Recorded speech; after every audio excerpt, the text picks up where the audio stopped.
Have you ever felt stuck in a cycle of failures, wondering if success is even possible for you? What if I told you that every failure holds the seed of extraordinary success? In this powerful audiobook summary of From Failure to Success, we'll uncover the transformative principles that turn setbacks into stepping stones. This book isn't just about achieving success. It's about embracing failure as your greatest teacher and ally. Whether you're an entrepreneur, a professional, or someone striving for personal growth, this summary will equip you with actionable insights, inspiring stories, and practical strategies to overcome obstacles, persevere through challenges, and rewrite your story.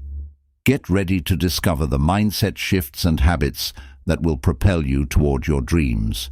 Because every great success story begins with failure. Are you ready to start yours? Stay tuned and let's transform failure into your greatest breakthrough. Part 1. What is your definition of failure? Failure means that when you fail to learn something from an event, it is your failure. If you constantly step out of your comfort zone and try new things, you'll always learn something new, and that will make you stronger and help you achieve your long-term goals. Ways. You'll stop taking things lightly, try harder to keep them up, and be better able to deal with the injury. Failure 2.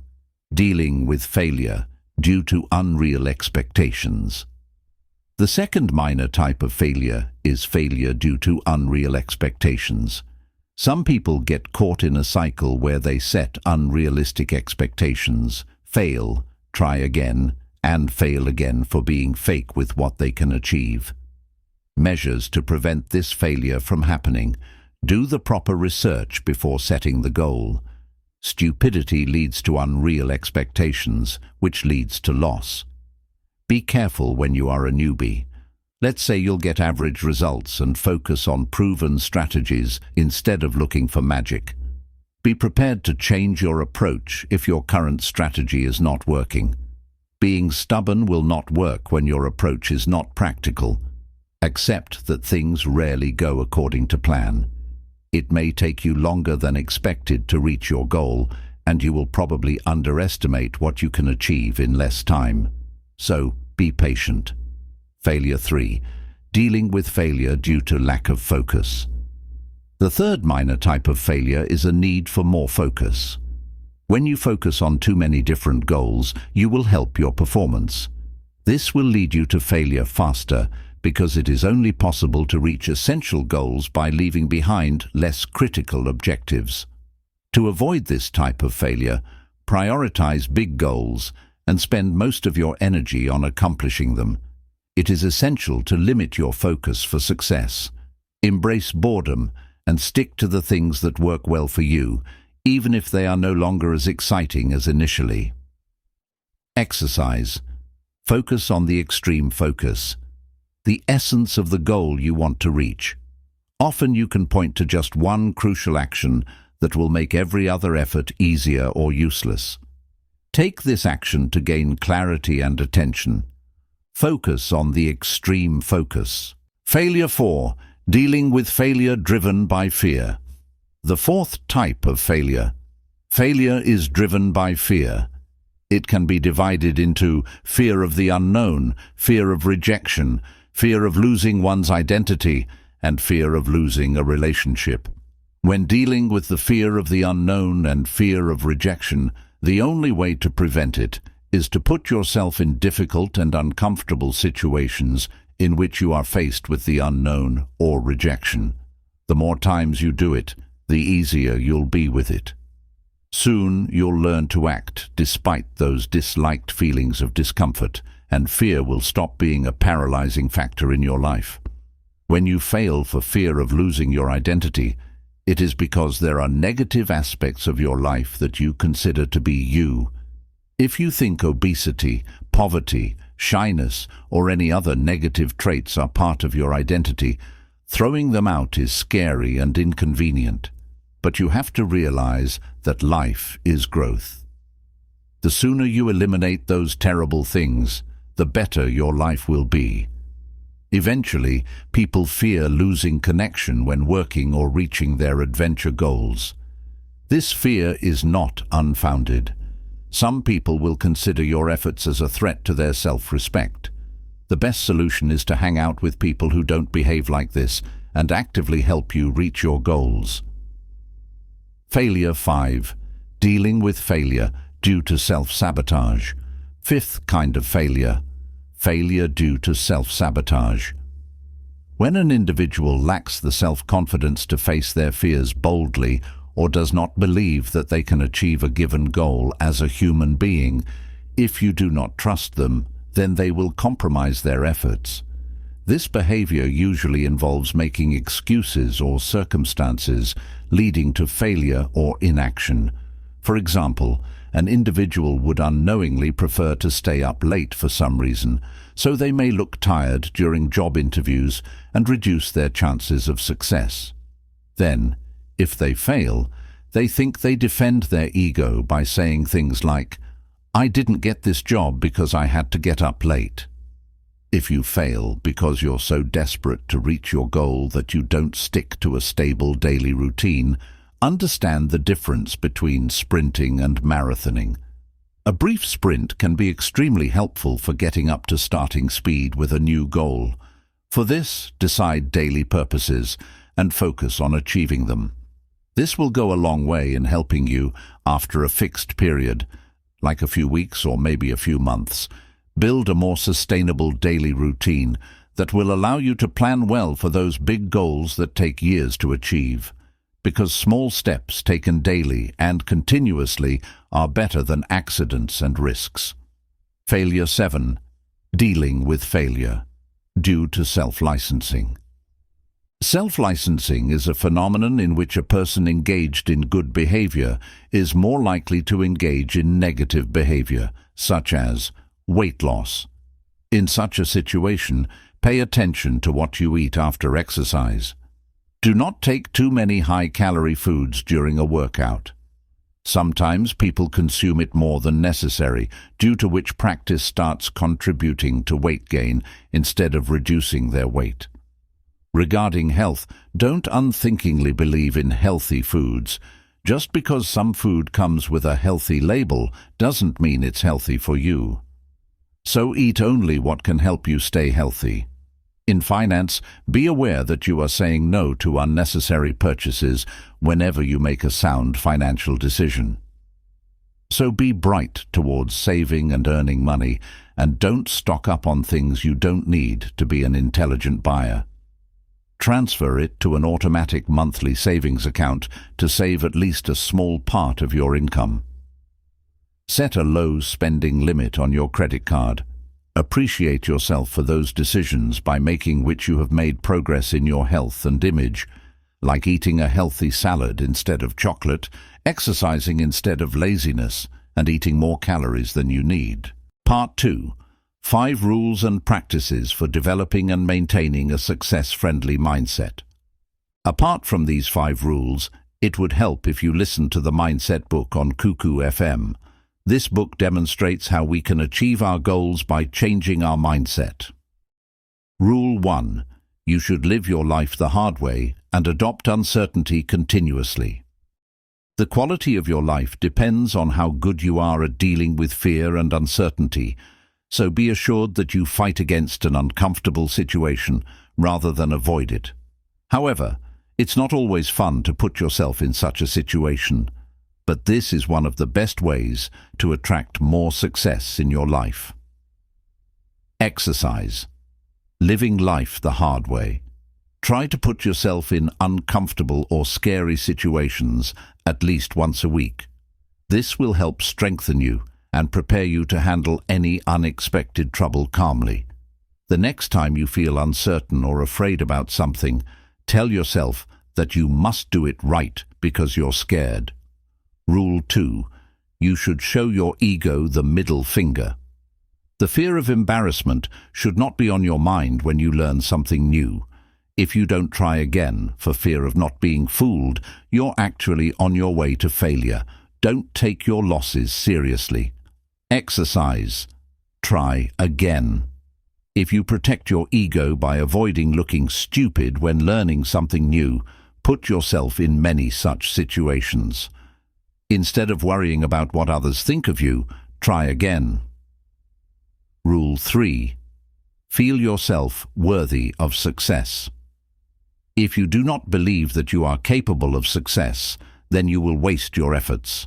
If you limit your development to the point that your progress may hurt others, remind yourself that becoming a better person will give you more resources to help them. If you need to recognize your strengths, list your inspirations, relationships, and other forces to help you achieve your goals. Then think about past situations you've solved and be thankful for them, so you'll feel that you deserve to be successful. Exercise. Mining for resources. Here are 3 very effective questions that will help you identify your strengths and instruct your mind to think more creatively. 1. Why is it so important to you to achieve your goal? Take the necessary time to write the answer to this question. The stronger your reasons, the easier it will be to increase your self-confidence. 2. What are your unique strengths or resources that will help you reach your goals? In this, write personal skills, qualities, and other resources to help you achieve your objective. 3. How did you use your strengths or resources to achieve your previous goals? After making a list of reasons why you are feeling strong, in this answer, write something like this: that you are a loving person, you are punctual, you have honesty, you love education, you give importance, or you think big. You'll achieve your true inner self-confidence. Reread your list whenever you are in doubt until you feel confident again. Rule 4. You have to take personal responsibility. Take personal responsibility for your every success and failure. This is a specialty adopted by all successful people. Deny these feelings. When you fail, you become numb, deny it, and suppress the feelings it causes. In such a situation, some people are surprised and lose hope of succeeding next time. Instead of dealing with failure, accept what happened and move on. Human beings need emotional diversity. After the loss, sadness or discouragement finally turns into a different state. The most possible is that it turns into anger. Step 2. Excuse yourself. The second step in dealing with failure is to forgive yourself. Some people who experience loss start hating themselves. While this is not true, you should forgive yourself for your defeat and regain self-confidence. Turning self-criticism into self-compassion is essential for dealing with failure and regaining new self-confidence. Exercise. Be your best friend. The 3 best ways to increase kindness to yourself are: imagine helping a friend deal with failure. For this, you can write a letter like a letter your best friend can write to raise your expectations. While listening to your self-critical voice, turn it into positive self-talking. Or nurture yourself by doing things that make you feel good. Step 3. Change your state. The third step in dealing with failure is to change your emotional state. To convert loss into success, make decisions like that and stick to them. To avoid this, indulge in such activities which help remove failure from the mind, because staying at home and getting angry at a loss will not change anything. Step 4. Learn from it. The fourth step to dealing with failure is to learn from your failure. To get started, make a list of the lessons learned from your failure. Find a way to help you change your perspective and succeed on the next try. Take as much time as you need to identify the lessons from failure. To resume working on your goal, spending a few days analyzing failure is better than failing again just because of the same unknown reason. Therefore, recognize your essential lessons and then start working towards your goal in the right way. Step 5. Resume your efforts. The fifth and last step to recover from failure is to start your efforts again. You may feel some initial reluctance when you realize you're back where you started, but when you hit a few small victories the first time, it will help you end your failures quickly. You can choose one of these two approaches to recover from failure. Start with a big bang and with an extreme approach to produce quick results, such as the goal of getting up early in the morning. Or take small steps to get yourself back into a daily routine slowly. For this, you can resume your routine with a hard workout, but it will be accessible at first. But after some time, it can become challenging to do it consistently. So a better approach is to do a short, easy session. Start with, and then gradually make your workout longer and harder. Both approaches can be equally effective, so choose the one you think will work best for your situation. Part 4. 3 Master Strategies to Build Strength to Keep Moving Strategy. 1. Develop a passion. You must have a long-term resolution to keep going. The best way to make it happen is to develop a long-term passion that can inspire you to persevere despite the challenges. When working for a long time, it will help you to maintain your brain power. Also, you will feel good about yourself. Develop a passion that will force you to step out of your comfort zone and provide support you can apply as you work on other goals. This is a powerful master strategy to become a successful person. When you devote yourself to a passion over a long period, you'll also learn how to have a stronger will and more robust ethics for a job. Exercise. Devote yourself. Find something that you can be passionate about for a long time. This will help you go into situations where you can increase your mental strength. Such ideas include sports, public speaking, stand-up comedy, dance, yoga, and travel. Ideally, your passion should require you to step out of your comfort zone constantly. Writing, programming, cooking, or creative skills, such as drawing, painting, or photography, are also good ways. Strategy 2. Take the experimental approach. You'll have to take an experimental approach to build the strength to keep going. Whenever you set high expectations and believe you can't give up, you set yourself up for a possible knockout-like bout of disappointment. When you repeat this behavior repeatedly, you will rapidly deplete your willpower resources. Exercise. Prepare an experiment. To do a successful experiment, set a budget. Choose a specific amount of resources you'll devote to it, whether it's money, time, or energy, and run it until you get concrete data. Reason 4. Give up if you're constantly playing with catch-up. If you consistently fall behind with your goal may not be as important to you as you think, or else you will have to skip the rest of the goals to make time for this objective. If you cannot make time for your goal, but you do get time to do the rest, then it indicates that your inspiration is not strong enough or your objective is no longer your priority. If you want to work on your goal, but other things are constantly distracting you, you have to let go of the things distracting you to make time for your essential goal. Just as trying to do too many things at once reduces your performance, in the same way chasing too many goals also reduces your performance. Suppose you are constantly playing catch-up with your target. If you can make time for other things but rarely find time for your essential goal, then you may no longer care about that goal as you used to, and it may be better for you. You might give up on that goal. If you leave some less important goals and focus more on your primary purpose, you will be able to achieve the critical objectives.